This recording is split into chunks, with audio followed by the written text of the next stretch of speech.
लेकिन बॉलीवुड क्या फिल्में बना रहा है साहब? रोल मॉडल क्या है? Gunday, gangs of Wasseypur, Don one, Don two, Don three, smuggler, rapist, murderer, ये आप बना रहे हैं आइकन्स सारे। जो आपके आपके जो गैंगस्टर को आप आइकन बना रहे हो, हर हीरो का, फिल्म का हीरो आप गैंगस्टर बनाना चाहते हो, क्योंकि वहां से फंडिंग आ रही है आपको फिल्म बनाने के लिए। और ये आप नेशन को दे रहे हो, एक एग्जाम्पल सेट कर रहे हो यूथ को। बच्चे देखेंगे फिल्में, कहाँ दिमाग जाएगा? कितनी फिल्में बनी हैं फौज के ऊपर, गिनी चुनी साहब, उंगली पे गिनी जा सकती हैं। अब हाल में एक दौर शुरू हुआ है कि जिसमें ये हो रहा है। तो पहले तो हमने ये कॉमिक्स बनाई, फिर हमने देखा कि साहब रिटायर आदमी की पेंशन से लड़के ने भी अपने मर्चेंट नेवी का पैसा लगाया, 20-30-40 हज़ार कॉमिक बनाई जा सकती है। वो तो सागर में बूंद नहीं, लिमिटेड लोगों तक, लिमिटेड लोग। तो फिर हमने इसको डिजिटाइज करना शुरू किया। हमने क्या किया कि वॉर डॉक्यूमेंट्रीज बनानी शुरू करी, जो कि रिपब्लिक चैनल पे, वो टाइम्स नाउ पे भी आई थी, आज तक पे आई थी, एपिक चैनल पे आई थी, और काफ़ी सारी चैनलों पे ये आ चुकी हैं, सुदर्शन वगैरह पे। तो हमने ये अपने जो वॉर हीरोज थे, परमवीर चक्र विजेता, महावीर चक्र विजेता, ये इन पे एक पूरी सीरीज बनाई। पिछले साल ये शौर्य सीरीज के नाम से चली थी रिपब्लिक के ऊपर, 7 हफ्ते, हर वीकेंड वो चलाते थे।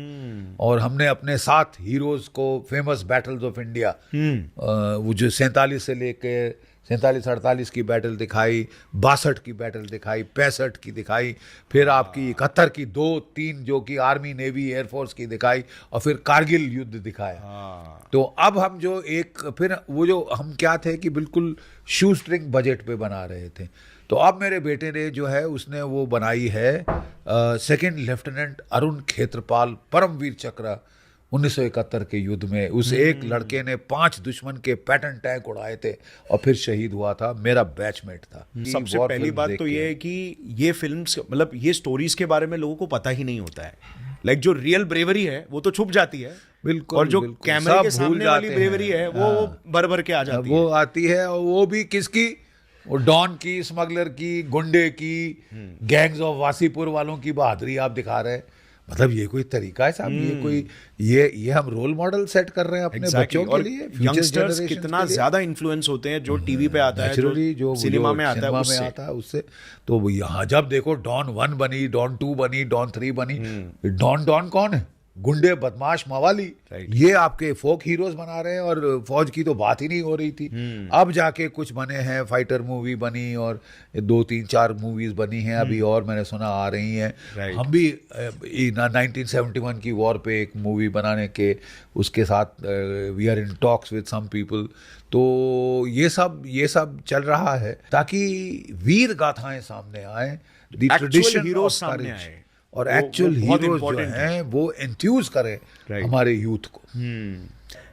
एंड डेफिनेटली लाइक आज हर किसी इंडियन को एक ब्रेव माइंडसेट लाना चाहिए, बिकॉज भारत जाग रहा है और एक नई ऊंचाइयों तक पहुंच रहा है। सो आपको क्या लगता है कि आप किस लेवल पे कंट्रीब्यूट कर रहे हैं लाइक इस माइंडसेट को फैलाने के लिए? Like do you want this mindset to come in the youngsters specially? Excellent. देखिए, जब मैं रिटायर हुआ 2008 में, तब से लेके आज तक मेरा लगातार एंडेवर रहा है कि मैं स्कूलों में जाऊं, कॉलेजों में जाऊं, बच्चों से बात करूं देशभक्ति की, नेशनलिज्म की, पेट्रियाटिज्म की, आर्म्ड फोर्सेस के मिलिट्री एथिक की, armed forces as a career. क्योंकि हम देख रहे हैं साहब कि जो टॉप बच्चे हैं वो नहीं आ रहे फौज में, अफसरों के बच्चे ही नहीं आ रहे हैं, और क्या जाने की जरूरत।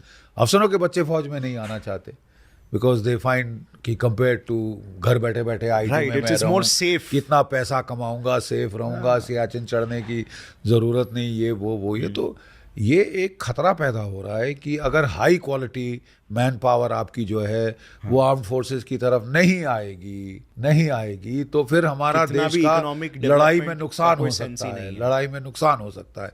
तो इसके लिए लोगों को मोटिवेट करने के लिए जनरल VK सिंह साहब जब थे, उन्होंने मेरे से बात की थी, तो फिर हमने पहले शुरू किया, मैंने और मेरे बेटे ने मिलके सीरीज ऑफ वॉर कॉमिक शुरू करी, परमवीर चक्र विजेताओं की कहानियाँ, अशोक चक्र विजेताओं की कहानियाँ, ऐसी वीर गाथाएं।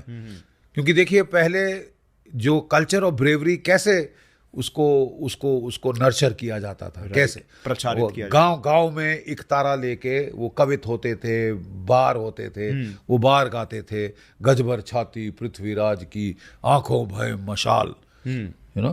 तो पृथ्वीराज जैसे योद्धाओं की वो स्मृति को वो जीवित रखते थे। हमने सोचा था कि अब आजकल कविता ही खत्म हो गई है, कोई गांव में आपको ऐसा नहीं मिलेगा, किसी के पास है ही नहीं। पाकिस्तान में अभी जैसे ये अटैक्स, मतलब ये जो थ्रेट्स हमें आ रहे थे थ्रू आउट द नेबर्स, तो अभी इंडियन मिलिट्री स्ट्रॉन्ग की जा रही थी पिछले कुछ, और जैसे आपने बोला कि पहले जो टेररिस्ट अटैक्स भी होते थे अभी वो काफी हद तक कर्टेल हो गए हैं, मतलब ना के बराबर ही होते हैं, ठीक है, कंट्रोल हो गए। तो इट लुक्स लाइक कि कोई एक strong military defence system in place है जो इन चीज़ों को हमारे लिए सेफ गार्ड करके रख रहा है। तो मिलिट्री वाइज और उसके बाद intelligence wise do you think कि पिछले 8-10 सालों में अभी सिचुएशन काफ़ी बेहतर हुई है, नेशनल सिक्योरिटी इंक्रीज हुई है? देयर इज नो डाउट कि बहुत सारी हमारी नेशनल सिक्योरिटी की कंसोलिडेशन हुई है। जैसे कि आपने बताया, terrorism in J&K is almost finished. Punjab में बड़ा जोर लगाया, सिर नहीं उठा सके हैं। माओइस्ट भी कम हो रहे हैं। माओइस्ट भी काफ़ी अब सहमे दिखाई दे रहे हैं। कोई खास वो नॉर्मली मार्च अप्रैल में वो 1-2 इंसिडेंट करते हैं और फिर पूरे साल के लिए दुबक जाते हैं अंदर। सो पूर्ण रूप से तो खत्म तो नहीं हुआ, बट बहुत कर्टेल हो गया, बहुत कर्टेल हो गया। So on that internal security scenario full marks. फिर हमने इंफ्रास्ट्रक्चर बिल्डिंग शुरू की है हिमालयन बॉर्डर में। एक सोच थी साहब भारतवर्ष में कि हमारे बॉर्डर इलाकों में सड़कें ना बनाओ। क्यों ना बनाए साहब? कि चीन उसका इस्तेमाल करेगा। एक व्हाट नॉनसेंस इज दिस? ये क्या बात हुई? ये क्या बात हुई? वो इजरायली कहते हैं the road that leads from Damascus to Tel Aviv also leads from Tel Aviv to Damascus. भाई जो सड़क आप इस्तेमाल कर सकते हो, हम भी तो उस पे हमला कर सकते हैं तिब्बत के अंदर।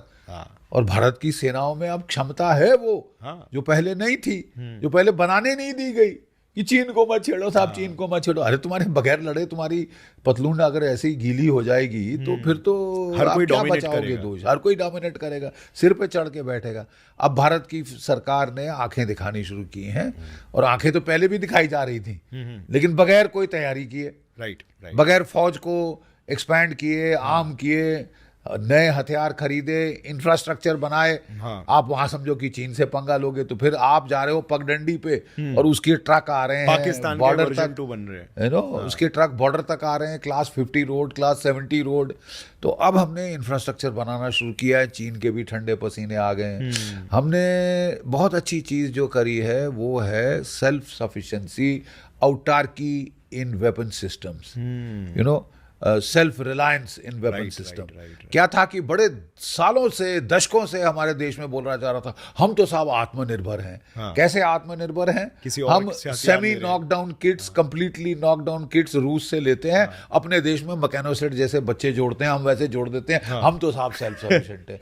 बकवास, तुम सेल्फ सफिशिएंट हो। It was a optical illusion. 71 की लड़ाई के पहले हमारी एयरफोर्स ने कहा, DRDO वगैरह सबको, और HAL को बोला कि साहब ये इसमें केवल मिसाइल फायर होते हैं MiG-21 पे, हम चाहते हैं इसमें कैनन लगाई जाए, ताकि जब मिसाइल फायर हो जाए तो तब भी तो कुछ कर सके। और मिसाइल तो केवल एयर टू एयर कॉम्बैट के लिए, हम इसको इस्तेमाल करना चाहते हैं एयर टू ग्राउंड के लिए। तो बोले साहब हमसे होगा नहीं, हमारे पास तो ये नहीं, सोर्स कोड नहीं, फलाना नहीं, ढिमकाना नहीं। बोले क्या सिर स्वा। वो अपनी एयरफोर्स की वर्कशॉप को दिया, उसने लगा दी 23 मिलीमीटर कैनन लगा दी MiG-21 में।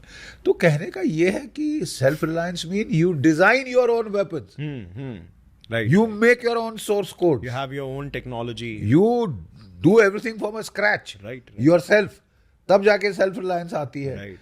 हमने पब्लिक सेक्टर को दिया, वो तो खा के मोटे हो गए, और कोई सेल्फ रिलायंस कुछ नहीं आई। तो अब हमने प्राइवेट सेक्टर को इन्वॉल्व करना शुरू किया, उससे बहुत फर्क पड़ा है। हमने साहब देखिए, औटार्की हमारी जो है न्यूक्लियर पावर में हो गई है। हम पे जितने सैंक्शन लगे जाए भाड़ में, हमने उसके बरखिलाफ हमने जो है अपने न्यूक्लियर बॉम्ब्स बना लिए हैं। कोई 6-5 हमने टेस्ट किए थे शक्ति सीरीज ऑफ एक्सप्लोजन में। उसके बाद हमने जो है अपना कोई 160-165 का ज़खीरा एटमी हथियारों का हमारा है, और ये काफ़ी भारी वेपन्स हैं, कंपेयर टू पाकिस्तान, वो कि 9, 10, 6, 7, 8 किलो टन के हैं। अब वो सब किलो टन बना रहे हैं, जिनको उनके वो मिनिस्टर साहब कह रहे थे कि 1.5 पाव का बॉम्ब और 2 पाव का बॉम्ब, वो तो that is a joke, you know. वो नंबर बढ़ा रहे हैं अपने, वो दुनिया को दिखाने के लिए। वो क्या करेगा? अगर आपको ये क्लिप पसंद आई तो पूरे पॉडकास्ट का लिंक नीचे डिस्क्रिप्शन में है। Indulge and enjoy.